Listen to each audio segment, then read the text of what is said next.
We define enabling environment as a set of regulatory or legal, financial and political framework conditions provided by donors and governments for civil society organizations. We understand the enabling environment for CSOs is a very supportive legal framework for their operations, a mechanism for acknowledgement of the achievement and contribution of these organizations in the country developments. If there's no enabling environment in the country, if we don't have the freedom of association, the freedom of speech, the freedom to organize, the freedom to raise money, we can't possibly be effective. So it's up to the government to do its part by giving the enabling environment, and then we will do our part to be as effective as possible.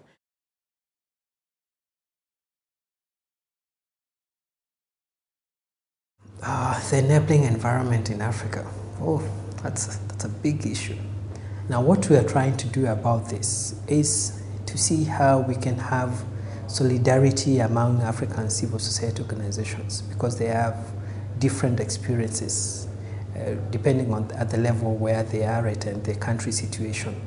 Talking from experience in the Philippines, human rights activists are often subjects of political repression. So different forms of political repression, from harassment, abduction to political killings. So it's really very dangerous and very difficult. And for such very, very dangerous work of human rights, I think there needs to be a lot of support. We say, okay, now with democracy, with democratic governments, things will be easy. It's true, but it's not enough. You have more and more regulations, and not necessary to help you or to facilitate your work. In the Pacific, you have two industrialized countries, Australia and New Zealand, and then you have many, many small island nations. And some of those island nations are struggling with the enabling environment. For example, Fiji is run by a military government right now. So the repression there is severe, and they couldn't even talk about the enabling environment in that consultation.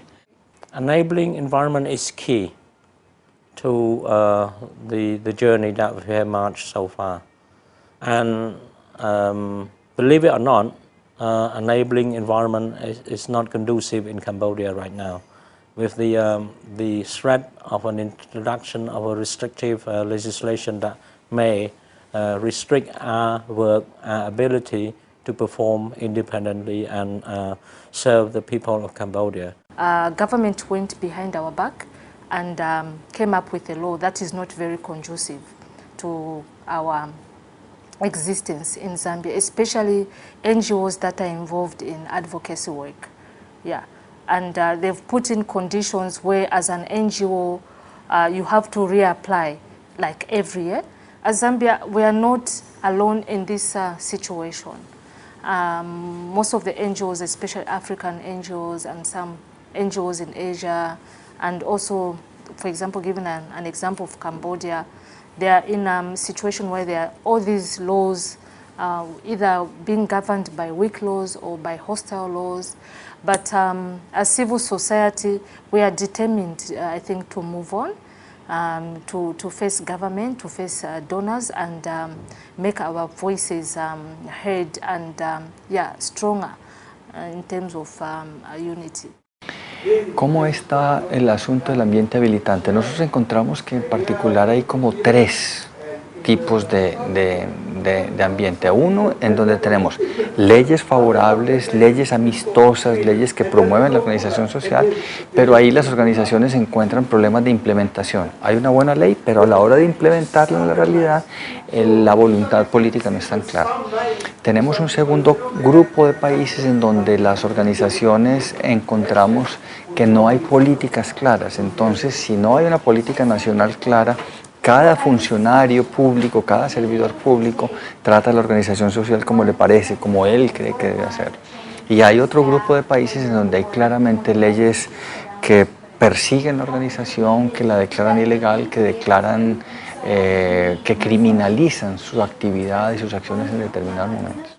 So there is kind of well, maybe a wave is too much to say, but there are several industrialized countries where governments are defunding national platforms. So the Open Forum actually, I think, comes along at a time, a very opportune time, because CSOs can be seen to be being very responsible and wanting to be more effective to the poor and marginalized at a time when governments are saying, you know, we don't want to bother with you anymore.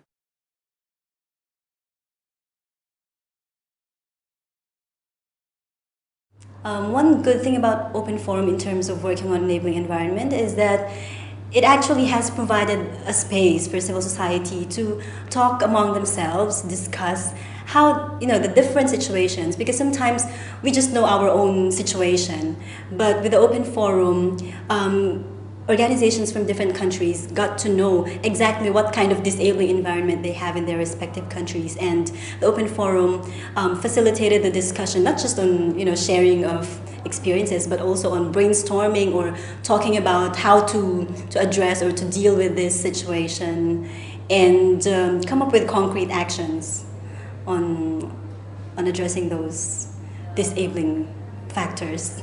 We were able to bring together civil society organizations, governments, and donors. That is a very rare occasion in Africa. And so having people speaking very openly about what they do and how effective they think they are doing it at a level where they have the government and donors present and questioning the government, the role of the government and role of donors, and the environment that enables them to do their job, that was another great achievement. After the General Assembly here in Siem Reap, we can, it is also our plan to conduct another really official national consultations where we also invite the ministry's representative who is responsible for aid effectiveness agendas and development agenda in Vietnam, and also the donors communities. We want really to link the Open Forum with the aid effectiveness agendas in Vietnam. ¿Qué oportunidades ha creado el Foro Abierto para un diálogo multiactores? Pues cada una de las 15 consultas nacionales terminó en un diálogo multiactores. Entonces, en países como Colombia, República Dominicana, en Argentina, en Brasil, hubo unas posibilidades de discusiones e intercambio con funcionarios gubernamentales o con personas del mundo académico o con personas del mundo de las fundaciones empresariales que escucharon de nuestras actividades, que escucharon de nuestras conclusiones y nos presentaron sus propias opiniones. En los talleres de síntesis regional hubo una presencia muy interesante de otros actores que fueron precisamente creadas gracias al Foro Abierto. When I was coming to Russia, I expected, I had very low expectations because I know that the environment for civil society in Russia is not the best one. But then when I was at the consultation, there was actually a very vivid engagement from officials from the foreign ministry. And because what the Russian CSOs did was they used the Open Forum consultation as a vehicle to promote their multi-stakeholder dialogue with the Russian government.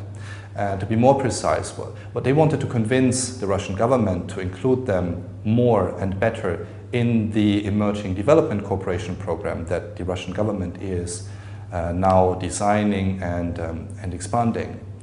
And the feedback that I got after the consultation was that the Open Forum has really helped the Russian CSOs to make their case towards the Russian government. And so that was a very successful example, for instance. At the regional level, we're still struggling because as a recipient region, largely a recipient region, you know, donors look at us as beneficiaries, not really equal actors on the development table. So we're getting there. But slowly, little by little, because of the Istanbul principles, because of the legitimacy of the national consultations, the donors and governments cannot deny us. You know, they cannot ignore our presence, and we won't stop.